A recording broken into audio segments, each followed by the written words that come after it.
Why do men try to fix everything when women only want to be heard? It seems simple on the surface, but it runs much deeper than most people think.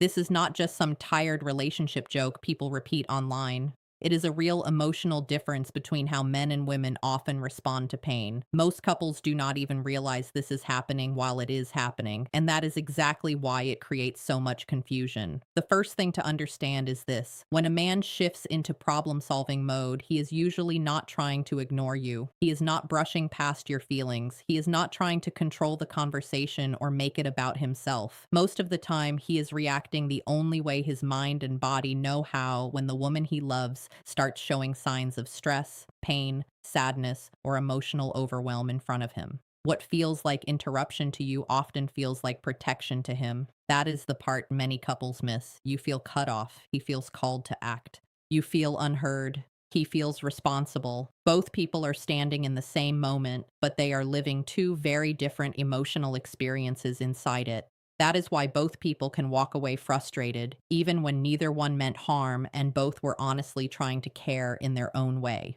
Picture this clearly. You come home after a long day, carrying stress in your chest and tension in your body. You are tired, your mind is full. You do not need answers yet. You do not need a plan. What you really need is comfort. You need closeness. You need space to let the weight come out in words. So you begin talking slowly, one feeling at a time, hoping he will just stay there with you. But before you finish your second thought, he jumps in. He starts offering ideas. He starts building solutions.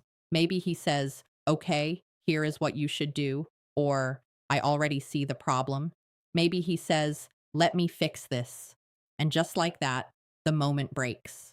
Now you feel rushed. You feel unseen. You feel like he skipped over the part where you needed him most, and that pain gets bigger instead of smaller. What many women are never taught is that he often does not even realize he is doing this. He is not sitting there studying the emotional layers of your words. He is reacting to what his system reads as distress. Your tears feel like a signal. Your frustration feels like a signal. Your stress feels like a signal. He is not only hearing emotion, he is sensing a problem, and his body moves quickly toward solving it. For many men, pain triggers action. That response is old, it is deep, it is wired in. When something feels wrong, their system wants movement, it wants control, it wants a target and a fix. That is why many men move towards solutions so quickly. It is not always personal. It is not always emotional avoidance. Often it is instinct. He sees distress, and something in him says, "Do something now." That response feels urgent to him. Women often calm themselves by speaking. Men often calm themselves by acting. This is where so much misunderstanding begins. Women usually process emotion by expressing it out loud. They talk to feel clearer. They speak to feel lighter. Men often process stress by trying to remove the source of it. Women move through emotion by connection. Men often move through emotion by action. One system wants to be felt, the other wants to fix what hurts. So while you are trying to be understood, he is trying to create relief. You are reaching for emotional closeness.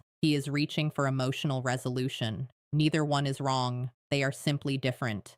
But when those two systems meet without understanding, they can clash fast. One person feels ignored, the other feels like their effort is not appreciated. Both people leave the moment feeling unseen, even though both were trying, in very different ways, to give love. And yes, when you are hurting, many men feel that pressure deeply.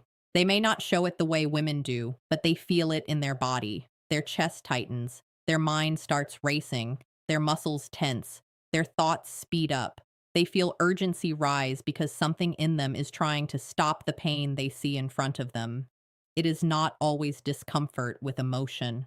Often, it is discomfort born from love and responsibility. A man who loves deeply often feels responsible for the emotional safety of the woman he loves. He may not say that out loud. He may not even fully understand it himself. But many men carry that instinct quietly.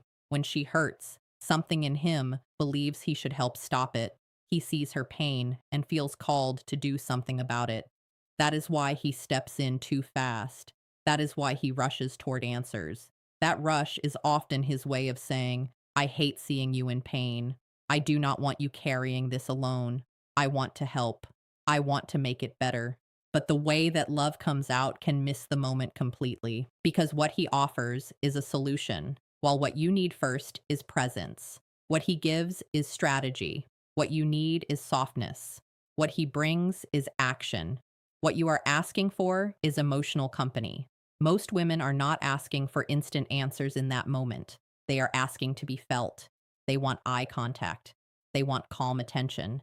They want someone to stay in the moment with them long enough for the emotion to move through. They want to feel safe enough to let it out without being rushed toward a conclusion. That is what listening often means to a woman.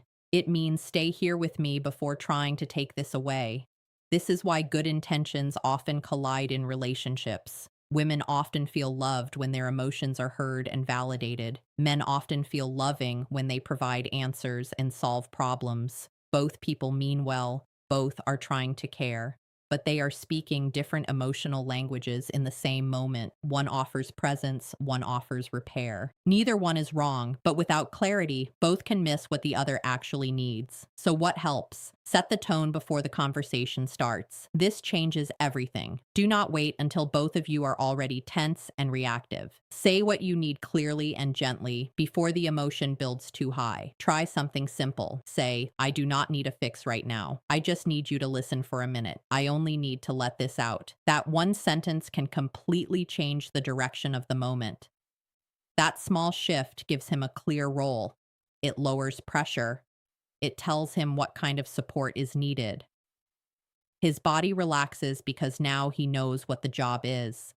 He does not have to search for the answer. He only has to stay present. That changes everything. When he knows what is needed, he can meet you better. And when you understand his instinct is care, not rejection, everything softens between you. Then the resentment begins to fade. The tension starts to loosen. Fewer moments turn into fights. You stop seeing his fixing as dismissal. He stops seeing your emotions as something he is failing to solve. And little by little, both of you stop fighting each other's wiring. You begin learning each other instead. That is where real connection grows. Not in sameness, but in understanding. And that is what makes love feel safer, deeper, and much stronger.